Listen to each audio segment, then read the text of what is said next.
2018 से मैंने सरकारी नौकरी का सपना देखा था जी। एलडीसी का एग्जाम मेरा कोरोना आ गया था। 2 साल मेरे दुकान में चले गए। फेल होने के बाद मैंने 6 महीने खराब भी हुए। कोई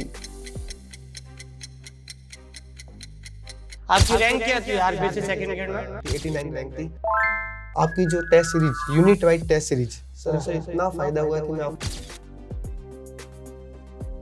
अपने परिवार को प्रॉमिस किया कि लास्ट अटेम्प्ट मुझे करना। इनको बिल्कुल विश्वास नहीं था कि ठीक है चलो 1 साल दे देते हैं इनको कि नहीं तो फिर दुकान में आना ही है। पूरे फैमिली वाले बिजनेसमैन है और आप पहले आपके परिवार में जो। नमस्कार दोस्तों, हर व्यक्ति की सफलता के पीछे उसका एक बहुत बड़ा संघर्ष होता है और अपने संघर्ष के दौरान वो कितना मेहनत करता है उसके बाद कहीं ना कहीं उसकी सफलता मिलती है। आज हम बात करते हैं एक ऐसे विद्यार्थी जिन्होंने शानदार मेहनत करके और लगातार निरंतर अपना जो है पढ़ाई करके आरपीएससी सेकंड ग्रेड में लाइब्रेरियन बने। अगर आप में से भी कोई लाइब्रेरियन बनना चाहते हैं तो मैं आप सभी से इतना ही कहना चाहता हूं कि जो विद्यार्थी सेलेक्ट हुए हैं, जो लोग यहाँ पर अपनी कहानियां बता रहे हैं, उन कहानियों को एक बार आप अच्छी तरीके से सुने ताकि आपको पता चलेगा कि वास्तव में सफलता 1-2 दिन के अंदर नहीं मिलती है। इस सफलता को प्राप्त करने के लिए आपको एक लंबा संघर्ष करना पड़ेगा, एक सही मार्गदर्शन में, एक सही टाइम मैनेजमेंट के हिसाब से चलता है।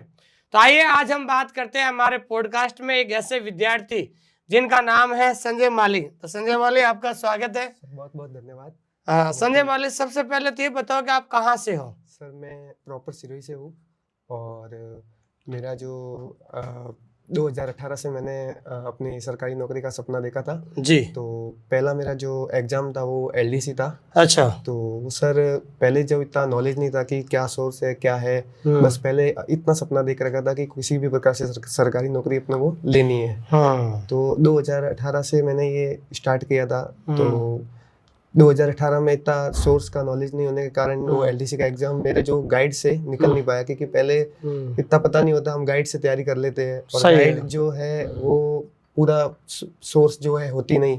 तो 2018 का जो एलडीसी का एग्जाम मेरा नहीं निकल पाया। ठीक है। फिर सर जैसे ही 2019 आया तो उसमें कोरोना आ गया था 2019 से। बिल्कुल। तो सर कोरोना आने के कारण मेरे जो परिवार है वो व्यापारी वर्ग का परिवार है पूरा। अच्छा। तो व्यापारी वर्ग का परिवार होने से जो मेरे को थोड़ा दुकान का भी देखना पड़ता था।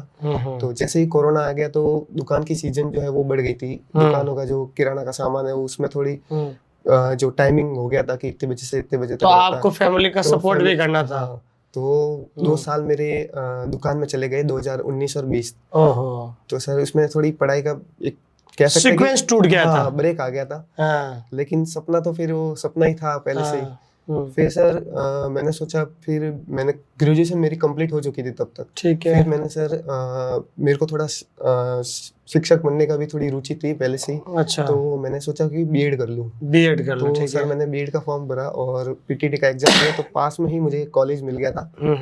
तो वो सर कॉलेज कोरोना में मेरा लगभग हो गया था बीएड। अच्छा। तो सर फिर जैसे ही 2022 में रीट की वैकेंसी आई थी। अच्छा। रीट की वैकेंसी सर 3rd ग्रेड की आई थी, एसएसटी से था। तो सर एसएसटी में बहुत ज्यादा कंपटीशन वैसे ही बिल्कुल कंपटीशन होता है। टीचर की वैकेंसी में कंपटीशन होता है और एसएसटी में बहुत ज्यादा कंपटीशन होता है। बिल्कुल। तो रीट मेरा प्री क्लियर हो गया था और मेंस में 15-16 नंबर से मैं रह गया था। ठीक है। तब परिवार वालों की भी मतलब एक निराशा हाथ हुई कि एलडीसी में भी नहीं हुआ, अभी रीट में भी नहीं हुआ। तो उनको पूरी उम्मीद टूट चुकी थी कि ये संजय जो है अभी वो कुछ कर नहीं पाएगा। तो उन्होंने मुझे फिर बोला कि अब ये पढ़ाई दुकान संभालो क्योंकि हमारा जो है परिवार है वो पूरा बिजनेसमैन से ही है, तो पूरा उसी पर का। तो फिर एक 2020 में मैंने लाइब्रेरियन के बारे में सुना कि इसकी वैकेंसी आती है, लेकिन पहले मैंने इतना ध्यान नहीं दिया था। फिर धीरे धीरे मेरे को पता चला कि इसकी एलिजिबिलिटी देखी जैसे ही मैंने नोटिफिकेशन में। तो सिर्फ 1 साल का कोर्स होता है। बिल्कुल 1 साल का कोर्स होता है। 1 साल का कोर्स, वो भी सर बहुत ही कम कीमत में एकमात्र मुझे ऐसा कोर्स लगा जो कम कीमत में एक अच्छी जॉब जो 3600 ग्रेड पे और 4200 ग्रेड पे मतलब दिला सकता है। बिल्कुल। तो फिर मैंने ऑप्शन बी में मैंने डाल दिया। पहले मैंने ऐसे प्रॉपर नहीं रखा कि इसी पर आना, पर जैसे जैसे मैंने वर्धमान से फॉर्म भर दिया, धीरे धीरे मैंने इसकी तैयारी शुरू की।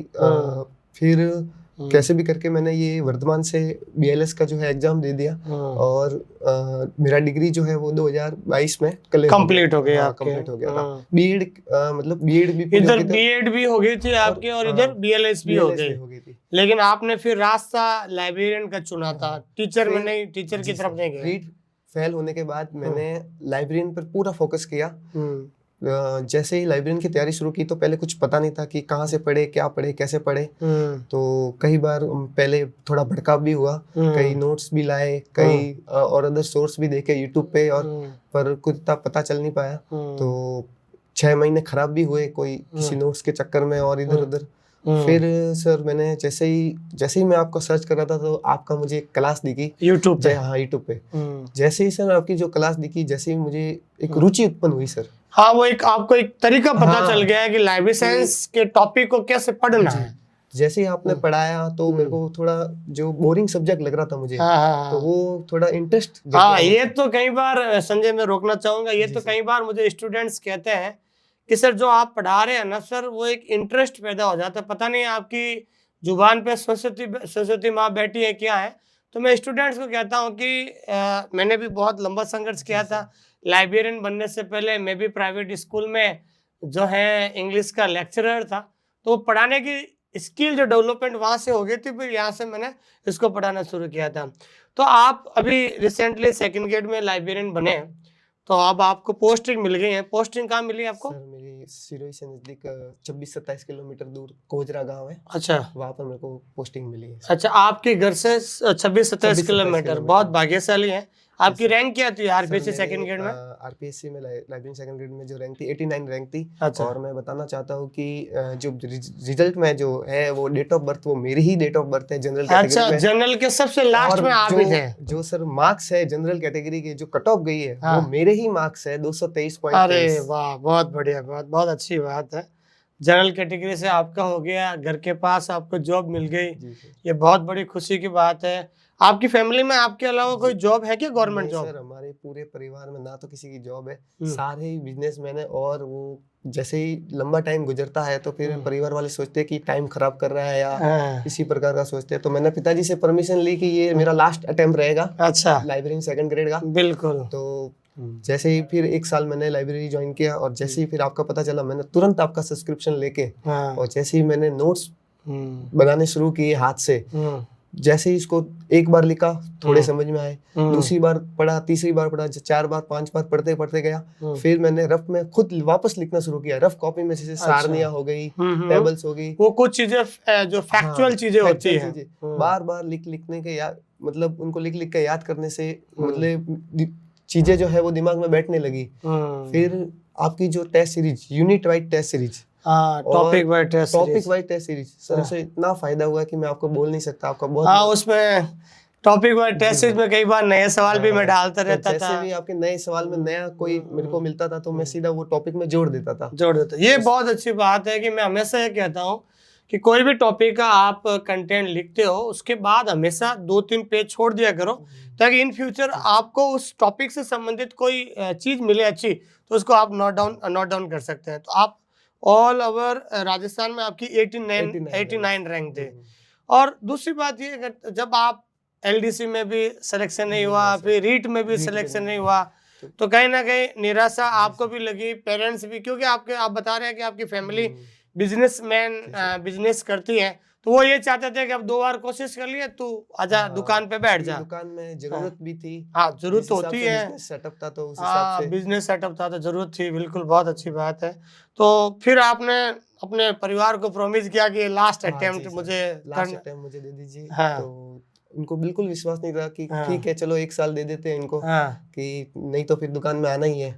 तो फिर सारे आपके पूरे फैमिली वाले बिजनेसमैन है, और आप पहले आपके परिवार में जो गवर्नमेंट नौकरी मिली आपको, और खुशी की बात है घर के आसपास आपको जॉब मिली है, तो ये बहुत अच्छी लगती है। लेकिन जब आप लाइब्रेरियन की तैयारी कर रहे थे, कितने घंटे रोज पढ़ते थे आप? सर जैसे सुबह मैंने कोई ऐसा शेड्यूल तो नहीं बनाया था, लेकिन इतना जरूर अपने आप से वादा किया था कि एक दिन भी ऐसा नहीं जाएगा कि मैंने लाइब्रेरी साइंस नहीं पढ़ा हो। एक भी दिन ऐसा नहीं जाए कि जो अपना जो कमजोर सब्जेक्ट है उसको डेली हमेशा पढ़ना ही पढ़ना है। और जैसे ही सुबह गए, जैसे पूरे दिन लाइब्रेरी सुबह गए और 1 बजे तक आ गए, अपन खाना वाना खा लिया, फिर वापस आधा घंटा 1 घंटा रेस्ट कर लिया, फिर वापस अपना जो काम है वो डेली जो पढ़ने का है वो करना ही है, फिर सुबह शाम को आ गए।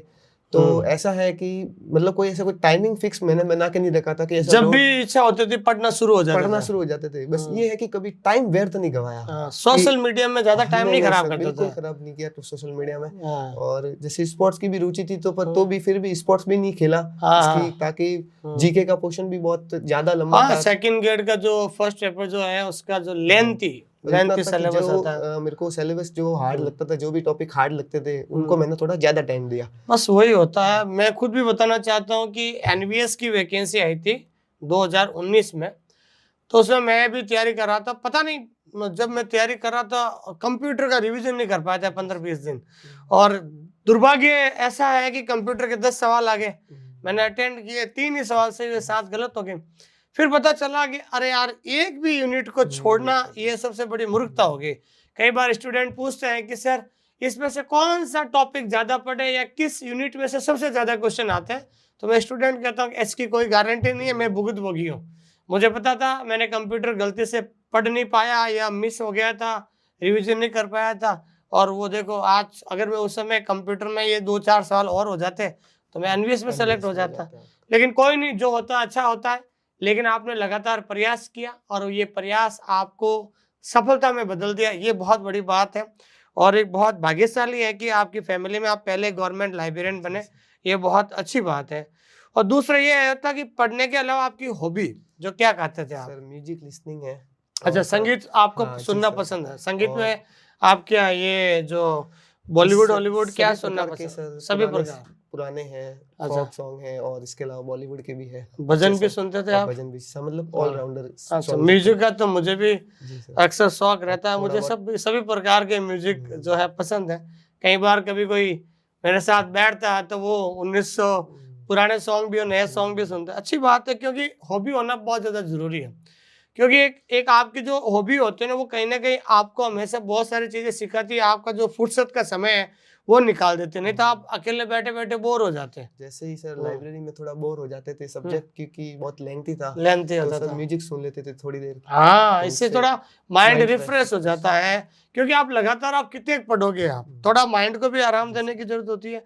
या कई बार कुछ स्टूडेंट होते हैं, जैसे मैं जब फ्री होता था तो मेरे साथ जो भी 2-3 दोस्त होते जो हम साथ में तैयारी करते थे, तो हम आपस में क्वेश्चनिंग करते थे, पूछते थे। क्योंकि जॉब लेना हमारे लिए मेरे लिए भी बहुत ज़्यादा था, क्योंकि कोरोना एक ऐसा टाइम था जब हम तैयारी कर रहे थे घर बैठे। तो मेरे साथ जो लोग लगे हुए थे वो कोरोना के अंदर घर बैठे हैं, आराम से टाइम स्पेंड कर रहे हैं, समय निकाल रहे हैं, फैमिली को टाइम दे रहे हैं, और मैं अकेला बैठा छत के ऊपर रूम में और मैं पढ़ रहा था।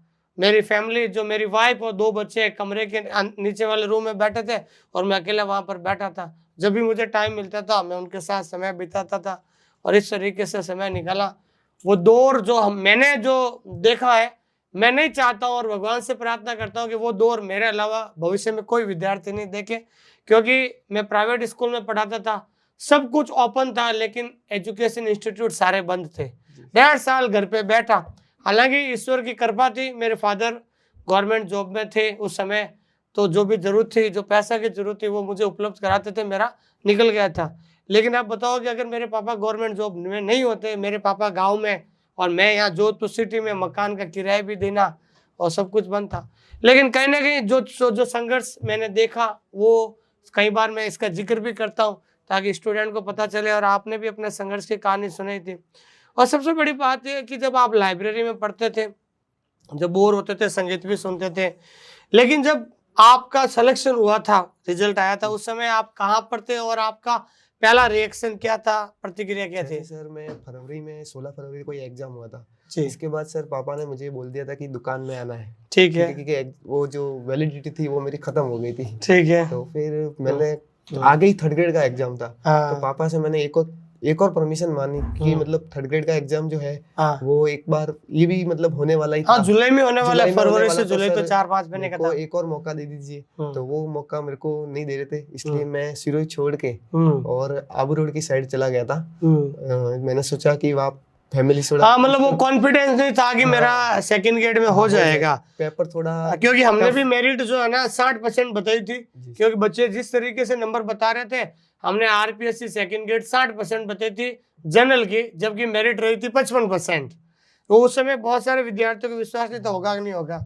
फिर आपने थर्ड ग्रेड के लिए आप शुरू ही छोड़ दिया था। हाँ जी। तो आबू रोड में सेल्फ स्टडी कर रहा था। तो जैसे ही 8 अप्रैल को वो रिजल्ट आया था, दोगुना का रिजल्ट आया था पहले। ठीक है। तो सर 8 अप्रैल को दोगुना में रिजल्ट आया, मैंने कभी सोचा नहीं था कि उसमें मेरा नाम होगा। जैसे ही नाम आया तो मैं मतलब क्या बताऊं, जैसे ही नाम आया तो मैं एकदम से आंखों से आंसू आ गए कि कभी, क्योंकि हमने कभी अपने एक औसत छात्र होते हुए कभी हमने लिस्ट में कभी नाम, अपना रोल नंबर कभी देखा ही नहीं, और कभी सोचा भी नहीं कि हमारा भी नाम आ सकता है कभी इस लिस्ट में। सही है। फिर दोगुना का रिजल्ट आने के बाद फिर सर थोड़ी ये भी टेंशन रहती है कितनी कट ऑफ बढ़ेगी, कितने ये तो वो तो नींद ही नहीं आती है, क्या होगा, तो दूसरे की पढ़ाई करे, मन भी नहीं लगता है कि फाइनल में होगा कि नहीं होगा। तो उससे थर्ड ग्रेड की तैयारी को भी थोड़ा डिस्टर्बेंस हुआ था, क्योंकि दोगुना का रिजल्ट आने के बाद एक मेंटेलिटी भी थोड़ी बिगड़ जाती है कि फिर वो बच्चों से बात करने लगते हैं कि यार तुम्हारा मेरा होगा कि नहीं होगा, इतने नंबर कट ऑफ से ज्यादा है, ये रहता है। फिर थर्ड ग्रेड की भी थोड़ी तैयारी चालू थी। और फिर 16 मई को ये हुआ था, अपने डीवी हुआ था। तो ये डीवी करवा के और फिर जैसे ही 18 जुलाई को, जिसमें रूम में अकेला ही था, तो 18 जुलाई को रिजल्ट आया था। 18 जुलाई को जैसे ही मैंने रिजल्ट खोला, सबसे पहले मैंने कट ऑफ देखी। जैसे ही कट ऑफ देखी तो मैं मतलब क्या बताऊं कि मतलब वापस मेरे उसी प्रकार मेरे मतलब उससे भी ज्यादा आंखों में आंसू आ गए, और मैंने भगवान का बहुत बहुत धन्यवाद किया कि इतनी असफलता देखने के बाद। बिल्कुल सर, एलडीसी और उसके बाद रीट हो गया, 4-5 साल का संघर्ष हो गया, और सबसे बड़ी बात मेरे लिए लास्ट चांस था। हाँ, इसलिए आपने अपने पिताजी से वादा कर लिया था कि एक मौका और मुझे दीजिए, क्योंकि ये आपके लिए सेकंड ग्रेड जो था डू एंड डाई, करो और मरो वाला था। ये आपका पिताजी को कॉल किया, तो पहले तो पिताजी को तो विश्वास ही नहीं हुआ कि पिताजी मतलब 2-3 जनों ने बोला कि एक बार सही से और देख लो कि इससे कंफर्म है या नहीं।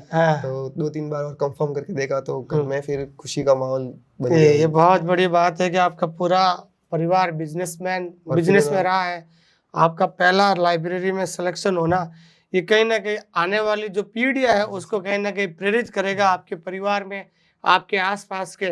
मैं आपसे इतना ही निवेदन करूंगा कि भाई आपका सेकंड ग्रेड में हो गया है, तो जब भी भविष्य में सिरोही जिले में आपसे कोई लोग सलाह लेने आए या मार्गदर्शन लेने आए, तो आप जरूर उनको मार्गदर्शन दें, ठीक है ना। ताकि क्या है कि देखो, आपने जो सफलता की कहानी, हालांकि लोग आपकी सफलता की कहानी सुनेंगे तो वो आपसे मोटिवेट होंगे, लेकिन कई बार ऐसा होता है कि देखो, कई बार क्या होता है, मैं तो खुद इतना बिजी रहता हूँ, स्कूल होती है, फिर बीएलओ की ड्यूटी होती है, उसके बाद समय नहीं, फिर खुद पढ़ता हूँ, फिर पढ़ाता हूँ, मैं सारे बच्चों से बात नहीं कर पाता हूँ। लेकिन कहीं ना कहीं क्या होता है कि बच्चा जो मेरे मार्गदर्शन में आप पढ़े हैं, तो आपसे कहीं ना कहीं कांटेक्ट करने की कोशिश करेगा। तो जब भी कोई कांटेक्ट करने की कोशिश करे तो आप जरूर उनको अच्छा गाइड करें, ताकि वो क्या है कि इतना अच्छा गाइड करे कि एक बार में उसको सफलता मिल जाए और वो अपने जीवन को सुरक्षित करें। क्योंकि सरकारी नौकरी मिलने का मतलब होता है कि आप अपने जीवन को सुरक्षित कर लिया, आपका परिवार सुरक्षित हो गए, आपकी फैमिली, आपके भाई बहन वो भी खुशी में हो गए, और आपको देखकर उन लोगों के अंदर भी कॉन्फिडेंस आएगा कि मैं भी तैयारी करूं, कि इस बंदे ने हार नहीं मानी है, मैं भी हार नहीं मानूंगा, और वो तैयारी करेगा। ये मैं चाहता हूं कि आप जरूर मोटिवेट करना, ठीक है। और उसके बाद जब आपने थर्ड ग्रेड का भी दिया, थर्ड ग्रेड में कितने नंबर आ रहे हैं? थर्ड ग्रेड में सर मेरे 250 प्लस है। 250 प्लस है, तो अब आप सेकंड ग्रेड बन गए हैं। तो मैं चाहता हूं कि थर्ड ग्रेड में आप डीवी नहीं कराएं, ताकि क्या है कि एक लोगों की जो है वो चाहते हैं, वो अक्सर विद्यार्थी कहते हैं कि जो भी विद्यार्थी सर सेकंड ग्रेड में सेलेक्ट हुए, उनको क्या ना कि भाई थर्ड ग्रेड में डीवी नहीं कराएंगे। तो मैं विश्वास दिलाता हूँ कि संजय डीवी नहीं करवाएगा, आपकी एक पोस्ट खराब नहीं होगी। क्योंकि कई बार क्या होता है कि सर जब वो एक पोस्ट खराब हो जाती है, जो विद्यार्थी आना चाहता है वो लास्ट में रह जाता है। तो बहुत अच्छी सोच है आपकी कि भाई आप डीवी नहीं कराएंगे तो कहीं ना कहीं दूसरे लोगों को भी नौकरी मिल जाएगी, अच्छी बात है। और आप ऑनलाइन स्कूल इंडिया के बारे में क्या सोचते हो, आप मेरे बारे में क्या राय रखते हो? सर्वप्रथम सर, जो लाइब्रेरी साइंस में आना चाहते हैं तो मैं तो उनको यही कहना चाहूंगा कि आपको पहले इस सब्जेक्ट से कोई घबराने की जरूरत नहीं है। और कई कबार मानसिकता बनी ये रहती है कि लाइब्रेरी साइंस में पोस्टें बहुत कम निकलती है। तो मैं आपको बताना चाहूंगा कि अगर आप ऑल ओवर इंडिया देखेंगे ना, राजस्थान के अलावा कई डिपार्टमेंट में हर 3-4 महीने में 1-2 पोस्ट निकलती ही रहती है। अगर आप रियल में अगर लाइब्रेरी साइंस में अगर आप जॉब लेना चाहते हैं तो आप सुमेर सर जी के निर्देशन में, OSI इंडिया के निर्देशन में आप नोट्स बनाइए, आप टेस्ट सीरीज दीजिए, और जैसे ही आप एग्जाम देते रहेंगे, हर एक आप विभाग में फॉर्म भरिए। ऐसा ही नहीं कि राजस्थान की वैकेंसी को आप लेके बैठे कि जब भी भर्ती आएगी तब तैयारी करेंगे, ऐसा मत करिए। आप तैयारी करते रहिए, आप कई हाईकोर्ट में और कई विभागों में वैकेंसियां निकलती रहेगी और आपको एक दिन जरूर मेहनत मिलेगी, मैं आपको ये दावे के साथ कह सकता हूँ। दूसरी बात ये है कि आपने ये कहा है कि सर के आपकी सारी बातों के एक ही सारांश है कि लक्ष्य एक होना चाहिए। जी सर, लक्ष्य, क्योंकि जब तक आप लक्ष्य एक नहीं रखोगे, क्योंकि राजस्थान में अभी वर्तमान में ऐसी स्थिति है कि सैकड़ों वैकेंसी आ गई, कभी पटवारी, REET, first grade, second grade, assistant, बच्चा खुद कंफ्यूज हो रहा है, उसको पता ही नहीं है कि मैं क्या बनना चाहता हूँ। लेकिन आपने लक्ष्य एक रखा, आपके पास बीएड भी क्वालिफिकेशन थी, आप चाहते थे रीट का भी फार्म भर सकते थे, आप चाहते थे सेकंड ग्रेड का भी फार्म भर सकते थे, लेकिन कहीं ना कहीं आपने लाइब्रेरी साइंस को, सिलेबस को पढ़ा। पढ़ने के बाद आपको एहसास हुआ कि रीट और सेकंड ग्रेड में भीड़ ज्यादा है, एसएसटी में कंपटीशन है, यहाँ पर भीड़ कम है। मैं आज भी स्टूडेंट को कह रहा हूँ कि लाइब्रेरी साइंस में आज भी कंपटीशन कम है। सेकंड ग्रेड में 27,000 लोगों ने एग्जाम दिया था। तो आप हमारे मार्गदर्शन पढ़े, बाइलिंगुअल कंटेंट से आपको क्या, आप उसके बारे में सोचते हो सर? बहुत इससे ये फायदा हुआ कि जैसे क्वेश्चन जो है, कई बार थर्ड ग्रेड में क्वेश्चन समझ में नहीं आ रहे थे, तो जैसे ही इंग्लिश में जो क्वेश्चन जो थे वो मेरे को जो समझ में आने लगे, तो उससे मेरे कई आंसर सही हुए। क्योंकि कई बार हिंदी की जो लैंग्वेज है वो समझ में नहीं आती, तो वो इंग्लिश में समझ में आ जाती है। बिल्कुल, तो उससे मुझे बहुत फायदा हुआ। बिल्कुल, ये इनका कहने का मतलब ये, कभी आरपी थर्ड ग्रेड का एग्जाम हुआ था, तो क्वेश्चन का लेवल इस प्रकार था, अगर आप हिंदी में पढ़ोगे तो समझ में आएगा नहीं, इंग्लिश में पढ़ना पड़ता है। और मैं बार बार हमेशा आपसे ये कहता हूँ कि अगर आप थ्योरी हिंदी इंग्लिश में जिसमें आप पढ़ लो, लेकिन कम से कम क्वेश्चन और ऑप्शन है ना, बाइलिंगुअल पढ़कर अभी से प्रैक्टिस करो, ताकि मेन एग्जाम में आपको किसी प्रकार की कोई प्रॉब्लम नहीं रहेगी। भाई अंग्रेजी वहां पर कोई गाय पर ऐसे नहीं लिखना है, केवल वो जो है टर्मोलॉजी है, कुछ टेक्निकल वर्ड है, उसको आपको ध्यान में रखना, जिससे आसान हो जाता है। तो आपने इस तरीके से जो है नोट्स बनाए, सिलेबस पूरा किया, टेस्ट भी दिए, और आपने आप सफलता भी प्राप्त की है। अब आगे आपका क्या प्लान है? सर मेरा यही प्लान है, मास्टर करके नेट देके और असिस्टेंट। बिल्कुल, मैं तो ये चाहता हूँ कि सर कि अब आपने सेकंड ग्रेड बन गए, फिर अगर आपके पास टाइम है तो आप एमलिप कीजिए, यूजीसी नेट का एग्जाम दीजिए, और समय खूब आपको मिलेगा, और उसके बाद आप असिस्टेंट लाइब्रेरियन बनने, जिससे लोग आपसे और ज़्यादा प्रभावित होंगे, और भी नए जो विद्यार्थी है वो भी प्रभावित होंगे। और आपका कोई, जब आप तैयारी कर रहे थे लाइब्रेरी साइंस में, मेरे अलावा ऐसा कोई आदर्श जिसे आप मानते हो, जिसने आपको सपोर्ट किया, या कोई ऐसा दोस्त जिससे आपसे बात होती है, आप किसको मानते हो? सर परिवार में बड़े भैया है और माता पिता का भी सपोर्ट रहा है। अच्छा। इसके अलावा कुछ मित्र ऐसे भी हैं जिनका मार्गदर्शन रहता है, मतलब उन्होंने मुझे हिम्मत दी है। उनका बहुत बहुत धन्यवाद करता हूँ कि उन्होंने मुझे इस मुकाम तक पहुँचाया। बिल्कुल, कहीं ना कहीं क्या होता है कि जब आप संघर्ष कर रहे होते हो तो ऐसे बहुत सारे लोग होते हैं जो आपको सपोर्ट करते हैं, आप उनको हमेशा, आपके जो दोस्त होते हैं कहीं ना कहीं जो है आपको सपोर्ट करते हुए, एक यादगार दिन होता है। और बहुत खुशी की बात है कि आपने आरपीएससी को सेलेक्ट किया है, एक बहुत बड़ी गर्व की बात होती है। कोई पूछता है कि क्या, कि सेकंड ग्रेड लाइब्रेरियन, अच्छा आरपीएससी सेलेक्ट होकर आए हैं, ये एक बहुत बड़ी जो है कॉन्फिडेंस होता है। हमें आपको यहाँ पर बुलाने का यही हमारा उद्देश्य था कि आपके जो संघर्ष आपने किया, आपको 2-3 एग्जाम में असफलता मिली, उसके बावजूद आपने लाइब्रेरी साइंस फील्ड को चुना और आप सफल होकर निकले, ये बहुत बड़ी खुशी की बात है। और अंत में आप दूसरे विद्यार्थियों को एक कोई छोटी सी बात क्या कहना चाहते हो?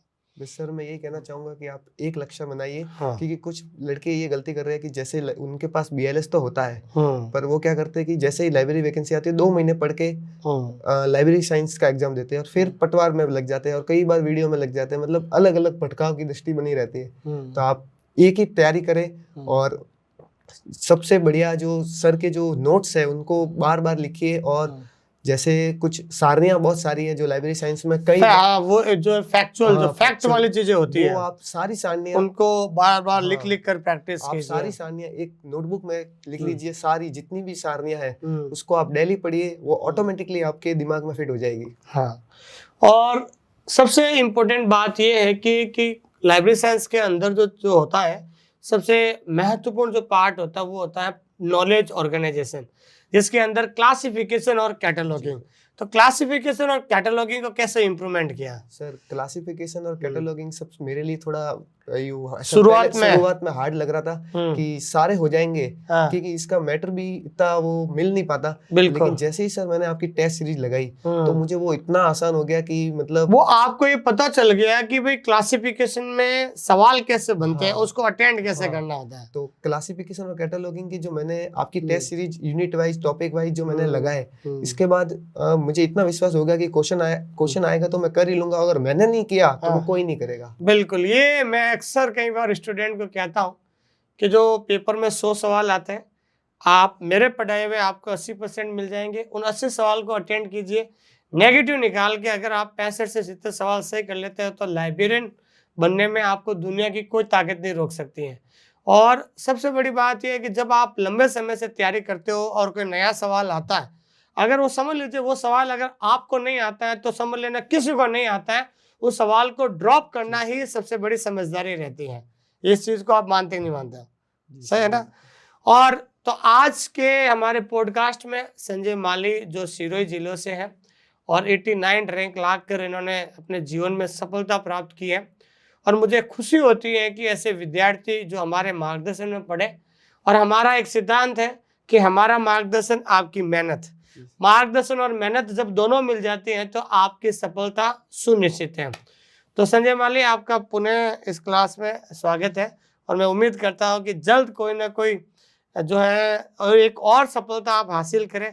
फिर मुझे मौका मिलेगा कि मैं आपको फिर वापस स्टूडियो में आऊँ, बुलाऊं आपको, और आप आए, और आप जरूर आए। बहुत बहुत धन्यवाद और wish you a very happy journey. Thank you.